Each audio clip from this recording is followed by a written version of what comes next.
جو نوجوان زنا کرتے ہیں انہیں پتہ ہونا چاہیے، حدیث پاک میں آتا ہے کہ جو زنا کرتا ہے اور پھر نہاتا ہے، غسل کرتا ہے، تو اس کے ہر غسل کے قطرے کے ہر قطرے کے بدلے میں 1 سال کا گناہ اس کے نامہ اعمال میں لکھا جاتا ہے۔ تو جتنے قطرے ہوں گے اتنے سال کا گناہ اس کے نامہ اعمال میں لکھا جائے، اور جتنے قطرے گرتے ہیں زنا کے غسل کے بعد اس سے شیاطین پیدا ہوتے ہیں، وہ سارے شیاطین قیامت تک پاپ کریں گے، اور ان سب کے پاپ کا عذاب اس کے سر ڈالا جائے گا جس کے زنا کے غسل سے وہ شیاطین پیدا ہو۔ اور دوسری طرف حدیث پاک میں آتا ہے کہ جو نکاح کرتا ہے اور نکاح کرنے کے بعد جائز ملاقات بیوی سے کرتا ہے اور پھر غسل کرتا ہے، تو ہر قطرے کے بدلے میں 1 سال کی عبادت کا ثواب لکھا جاتا ہے، اور جتنے قطرے ہوتے ہیں ان کی تعداد کے برابر فرشتے پیدا کیے جاتے ہیں، اور قیامت تک وہ جتنی عبادت کریں گے اس سب کا صلہ اس کو ملے گا جس کے غسل کی قطرے کی تعداد کے برابر وہ فرشتے پیدا ہوئے۔ بہت سستا سودا ہے، اس لیے نکاح کرو۔ اور نکاح کی ضرورت ہے، میں اپنے بڑوں سے معافی مانگتے ہوئے کہوں، نکاح کی اگر ضرورت ہے، گھٹ گھٹ کے نہیں رہنا گھر میں، اپنے ماں باپ کے کان میں کہہ دینا میری شادی کر دو، یہ کوئی بری بات نہیں۔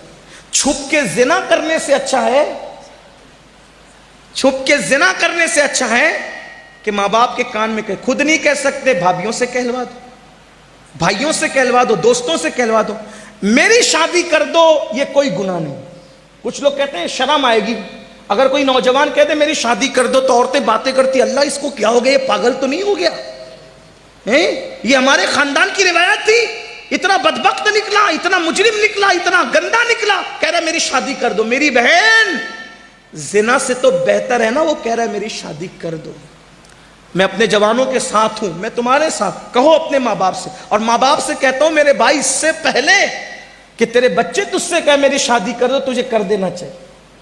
ہاں، کچھ لوگ کہتے ہیں مولانا کھلائیں گے کیا؟ میں نے کہا اللہ رزاق ہے، جو مرغیوں کو بھوکا نہیں رکھتا وہ تیری بہو کو کب بھوکا رکھے گا؟ اور جس رسول نے فرمایا صلی اللہ علیہ وآلہ وسلم کہ نکاح کرو مالدار ہو جاؤ، میرا تجربہ ہے جس نے بھی نکاح کیا وہ مالدار ہوا، شرط یہ کہ گناہ چھوڑ دے نکاح کے بعد۔ ہاں، اور بیٹیوں سے بھی کہتا ہوں، بیٹیوں سے بھی کہتا ہوں کہ اگر ان کو یہ حاجت ہو کہ ان کا نکاح ہونا چاہیے تو وہ کسی کا ہاتھ پکڑ کر بھاگنے کی بجائے وہ شرافت کے ساتھ اپنی ماں کے کان میں کہہ دے کہ میری شادی کر دیجیے، یہ بھی کوئی عیب نہیں، بیٹیوں کے لیے بھی ہے، کیونکہ جتنے حقوق بیٹوں کے اتنے حقوق بیٹیوں کے۔ جام نگر والوں یہ نہیں کہنا میں بگاڑنے کے لیے، واللہ کسی کا ہاتھ پکڑ کر بھاگنے سے تو اچھا ہے نا کہ تیرے کان میں تیری بیٹی کہہ دے کہ میری شادی کر دو۔ یہ کوئی جرم نہیں ہے، یہ کوئی گناہ نہیں ہے۔ اس لیے جہالت کی وادیوں سے نکلو، اسلام میں بہت وسعت ہے، جتنا فری اسلام انسان کو چھوڑتا ہے کوئی نہیں چھوڑتا، جتنا انجوائے اسلام کے پاس ہے، جتنا انجوائے اسلام کے پاس ہے کسی کے پاس نہیں ہے۔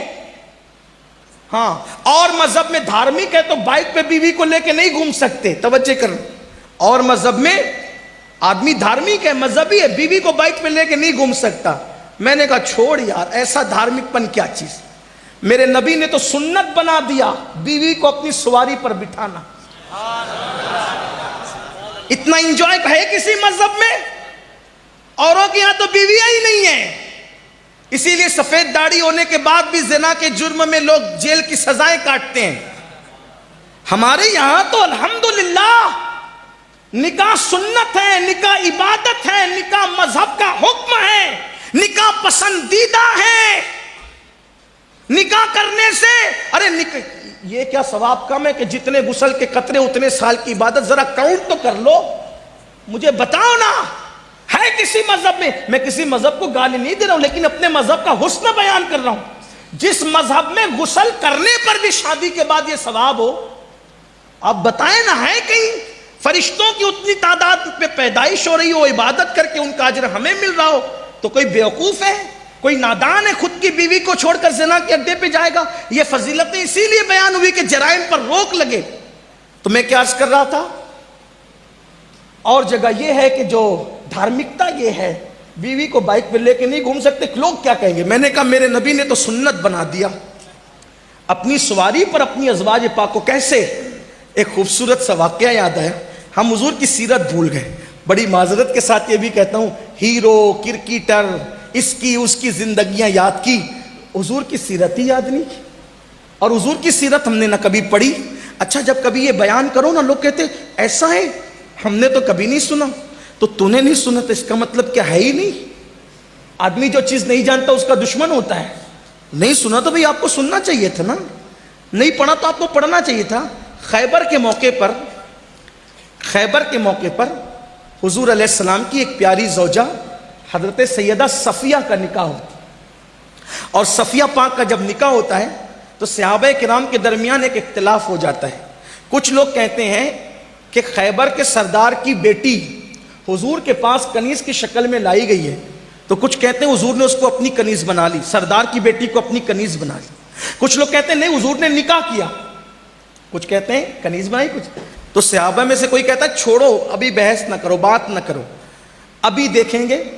حضور جب اس خاتون کو اپنے ساتھ لے کے چلیں گے تو اگر حضور پردہ کروائیں گے تو سمجھ لیں گے کہ حضور نے نکاح کیا، اور اگر حضور پردہ نہیں کروائیں گے تو کیا سمجھیں گے کہ حضور نے اس کو اپنی کنیز بنا لی.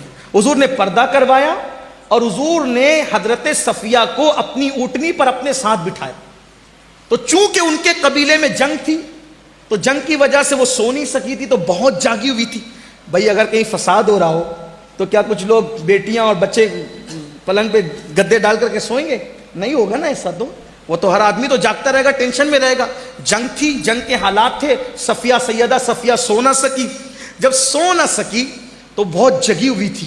اب جب حضور کے پاس آئی، دیکھو یہ بھی حضور کا طریقہ تھا، جب آئی نا سردار کی بیٹی تھی، کنیز بنا کر لائی گئی، تو سرکار نے فرمایا دیکھو تم سردار کی بیٹی ہو، اگر تم چاہو تو تمہارے ساتھ نکاح کر لیں، اور اگر تم چاہو تو ہم تمہیں آزاد کر دیتے، تم اپنے باپ کے پاس چلی جاؤ، تم سردار کی بیٹی ہو. لیکن میرے آقا ہیں ہی ایسے تھے نا، جو دیکھ لیتا تھا دل و جان سے قربان ہو جاتا. ارے بن دیکھے جب یہ عالم ہے، دیدار کا عالم کیا. پوری دنیا آج ان کے عشق میں بے چین ہے. کہنے والے کہہ رہے ہیں اور مزے میں کہہ رہے ہیں، الروح فدا کا فزد حرقا یک شولہ دیگر برزن عشقا، مورا تن من دھن سب پھونک دیا، یہ جان بھی پیارے جلا جانا. آخر لوگ ان کے عشق میں جلنے کی بات کر کیوں رہے؟ وہ ہے ہی ایسے.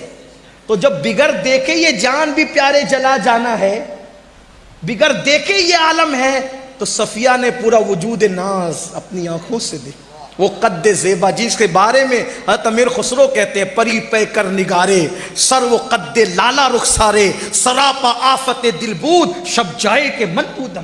اور میرے امام کہتے ہیں وہ کمال حسن حضور ہے کہ گمان نقص جہاں نہیں، یہی پھول خار سے دور ہے، یہی شمع ہے کہ دھواں نہیں. کرے چارہ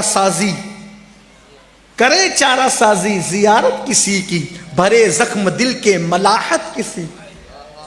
حسن تیرا سا نہ دیکھا نہ سنا، کہتے ہیں اگلے زمانے والے، جگمگا اٹھی میری گور کی خاک، تیرے قربان چمکنے والے. کیا مہکتے ہیں مہکنے والے، بو پہ چلتے ہیں بھٹکنے والے.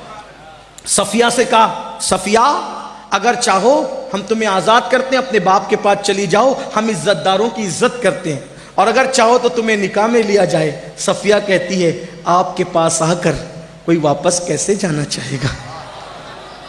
صفیہ نے فیصلہ کیا سیدہ ہم آپ کے ساتھ رہیں گے. نکاح ہو گیا. حضور نے اپنے ساتھ بٹھایا اونٹنی پر. اب جب اونٹنی پہ وہ بیٹھی نا تو بیٹھے بیٹھے وہ یوں کرتی، ایک فیلنگ ہوتی ہے نا، آج جب سواری چلتی ہے تو وہ بیٹھی ہوئی تھی، تو بیٹھے بیٹھے روایتوں میں آتا ہے وہ یوں کرتی تھی. وہ جب یوں کرتی تھی نا تو حضور اپنا ہاتھ ان کے سر پہ رکھ دیتے تھے.